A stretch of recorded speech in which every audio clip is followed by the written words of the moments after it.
우리가 마음의 뿌림을 받아 악한 양심으로부터 벗어나고 몸은 맑은 물로 씻음을 받았으니 참마음과 온전한 믿음으로 하나님께 나아가자. 아멘. 전능하사 천지를 만드신 하나님 아버지를 내가 믿사오며 그 외아들 우리 주 예수 그리스도를 믿사오니 이는 성령으로 잉태하사 동정녀 마리아에게 나시고 본디오 빌라도에게 고난을 받으사 십자가에 못 박혀 죽으시고 장사한 지 사흘 만에 죽은 자 가운데서 다시 살아나시며 하늘에 오르사 전능하신 하나님 우편에 앉아 계시다가 저리로서 산자와 죽은 자를 심판하러 오시리라. 성령을 믿사오며 거룩한 공예와 성도가 서로 교통하는 것과 죄를 사하여 주시는 것과 몸이 다시 사는 것과 영원히 사는 것을 믿사옵나이다. 아멘.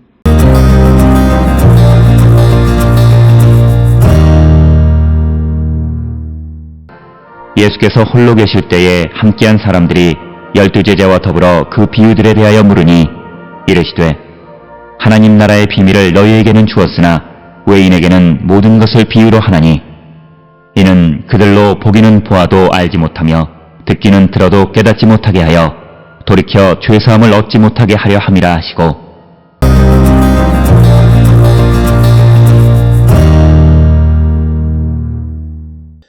오늘 우리가 함께 읽은 마가복음 4장 10절로부터 12절에 있는 말씀은 비유의 목적이 무엇인가 라고 하는 것을 분명하게 설명해 주는 그런 말씀이 되겠습니다. 즉, 왜 예수님께서 비유를 말씀하시는가 라고 하는 것입니다. 그것은 우리가 12절에 보면 그들이 보기는 보아도 알지 못하고 듣기는 들어도 깨닫지 못하게 하여 돌이켜 죄사함을 얻지 못하게 하려 함이라 라고 하는. 그런데 이제 이런 예수님의 설명은 마가복음 4장 21절 이하의 등불을 등경 위에 둔다라고 하는 말씀과 상반되는 것처럼 보입니다. 그러나 이 말씀의 의도, 즉 예수께서 비유로 말씀하시는 그 말씀의 의도는 예수께서 말씀을 선포하지만 그것을 수용하지 않고 순종하기는커녕 예수님을 죽이려고 하는 자들 때문에 비유로 말씀하신다라고 하는 거죠. 복음의 말씀이 예수님을 죽이는 빌미가 되어지는 그런 현상 속에서 예수께서 이제 비유로 말씀하셨다라고 하는 겁니다. 이것은 우리가 마가복음 3장에서도 예수께서 말씀하시는 것을 듣고 바리새인들과 서기관들이 예수님에게서 어떤 이 허물을 찾아내려고 하거나 심지어는 예수님을 죽이려고 하는 그런 음모를 꾸미는 그런 현상 속에서 이제 하나님 나라에 관한 복음을 비유로 말씀하시고 또 예수님의 제자나 따르는 추종하는 자들에게는 그 비유를 해설해 주신다라고 하는 것이 오늘 주시는 10절로 12절의 말씀이 되겠습니다. 10절에 예수께서 홀로 계실 때에 함께한 사람들이 12제자와 더불어 그 비유들에 대하여 물으니, 그러니 3절로부터 8절까지 기록되어져 있는 네 종류의 씨를 뿌리는 비유에 대해서 이 비유의 의미가 무엇인가, 그러니까 씨가 떨어져서 열매를 맺지 못하는 또는 열매를 맺는 그런 비유들, 그래서 열매를 맺지 못하게 방해하는 그런 것들이 과연 무엇인가를 알고 싶어서 비유에 대해서 예수님에게 이제 여쭙게 됩니다. 오늘 주시는 본문에 보면 비유들 이렇게 되어 있습니다. 그러나 적어도 마가복음 4장 지금 이 말씀까지 예수께서 비유로 말씀하신 것은 한 가지뿐입니다. 그런데 복수형으로 기록이 되어 있다. 그래서 이것은 이제 예수님의 행적을 다 아는 마가복음을 기록한 사람이 이제 예수께서 수없이 많은 비유를 말씀하셨기 때문에 이제 비유들이라고 하는 복수형을 사용했다, 이렇게 설명을 합니다. 11절에 예수께서 말씀하시기를 하나님 나라의 비밀을 너희에게는 주었으나 외인에게는 모든 것을 비유로 하나니.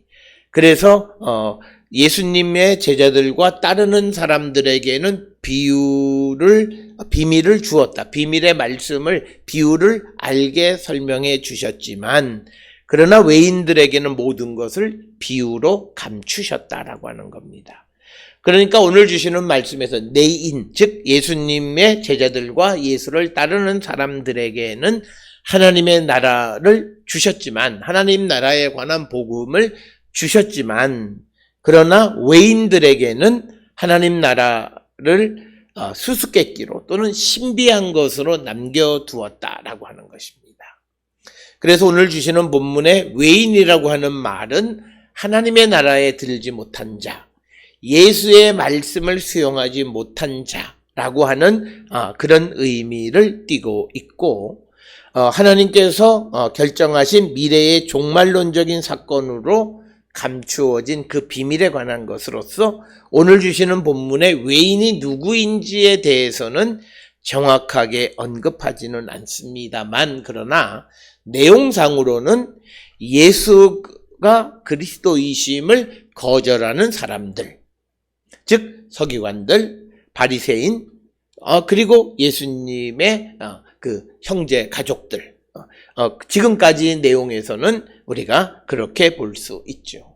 성령으로 귀신을 쫓아내는 그런 일련의 일들에 대해서 예수님을 미쳤다고 생각하는 사람들, 그래서 예수께서 하나님이 주신 성령의 능력으로 행하시는 모든 일들을 알아보지 못하고 그것을 마치 바알세불 귀신의 힘으로 한 것이라고 성령을 모독하는 일련의 사람들, 바로 그들이 외인에 속하는 것으로 우리가 추정할 수 있습니다. 그래서 이들에게 있어서는, 외인들에게 있어서는 예수께서 말씀하시는 모든 것이 하나의 수수께끼이고 신비에 쌓여 있는 것으로 이해되어졌다라고 하는 겁니다.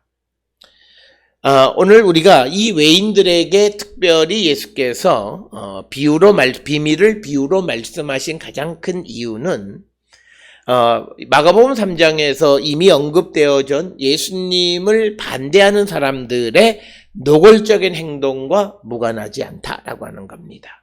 특히 마가복음 3장 6절에서는 어떻게 하면 예수님을 죽일까 의논하게 되어지는 것, 그리고 그런 상황 속에서 외인들에게는 모든 것, 즉 예수님의 사역 전체를 비유로 말씀하셨다, 이렇게 말씀하고 있습니다.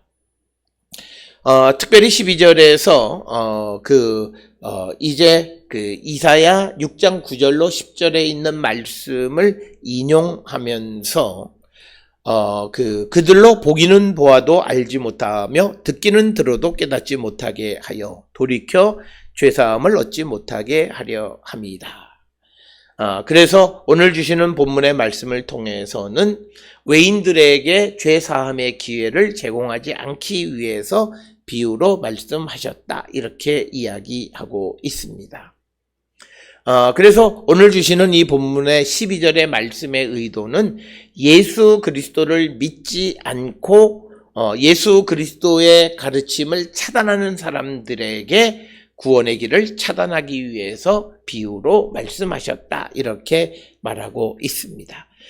그러나 오늘 주시는 이 본문의 말씀을 우리가 잘못 이해하면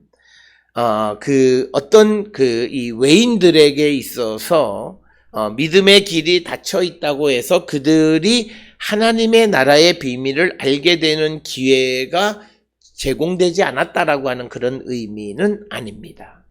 즉 이 말은 뭐냐면 예수님을 따르는 자들을 박해로부터 지키기 위해서 비유로 말씀하신 것이 목적이고, 외인들에게 하나님의 나라의 그 복음의 비밀을 알 수 있는 어떤 기회까지 박탈한 것은 아니다라고 하는 것입니다.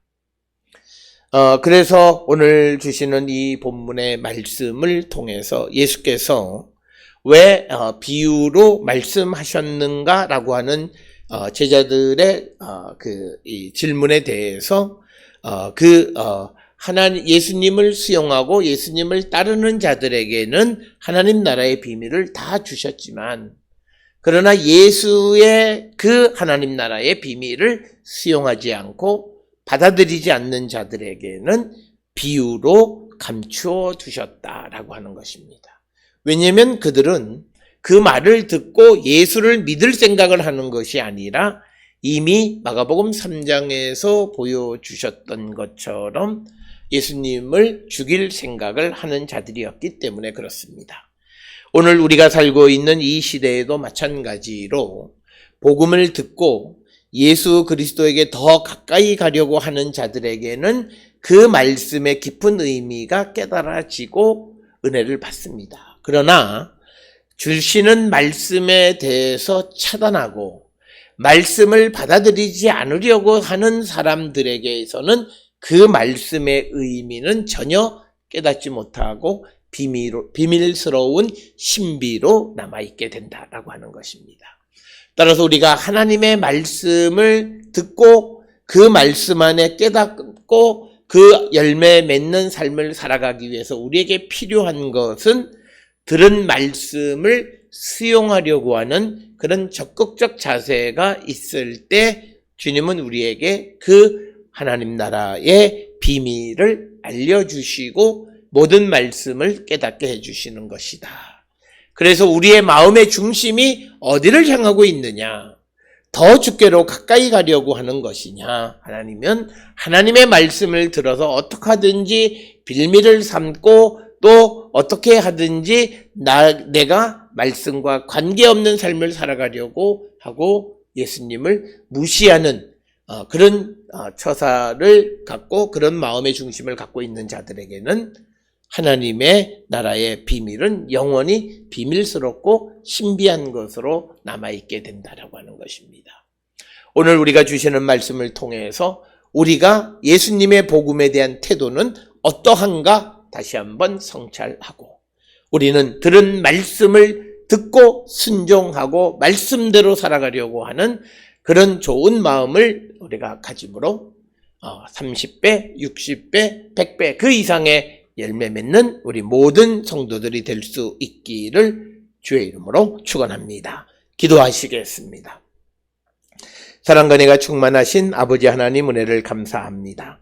우리의 삶을 돌아보며 우리가 들은 하나님의 말씀에 대한 우리의 자세가 어떠한가를 돌아보게 하여 주시고 들은 말씀대로 살아가기를 결단하는 우리 모두가 되게 인도하여 주셔서 말씀의 열매가 30배, 60배, 100배 그 이상 맺는 자 되게 도와주시옵소서.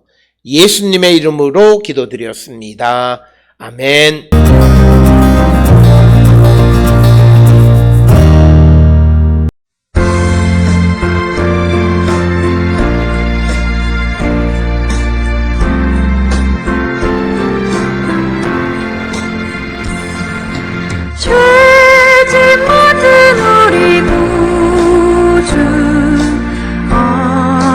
좋은 친구인지 걱정된 짐 무거운지 우리 주께 맡기세. 주께 고함 없는 거로 복을 받지 못하네. 사람들이 어찌하여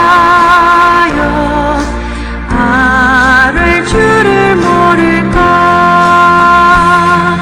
시험 걱정 모든 괴로움 없는 사람 누군가.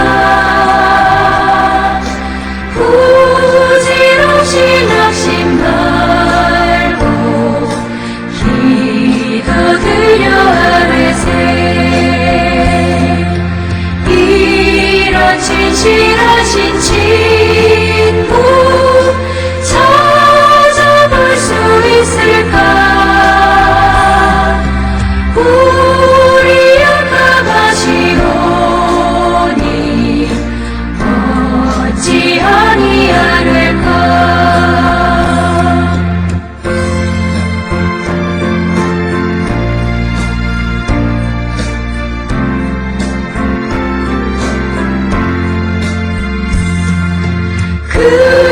근심 걱정 무거운 짐 아니 진짜 누군가 피난처는 우리 예수 주께 기도드리세 세상 친구 멸시하고 너를 조롱하여도 예수 품에 안기어서 잠들 위로받겠네.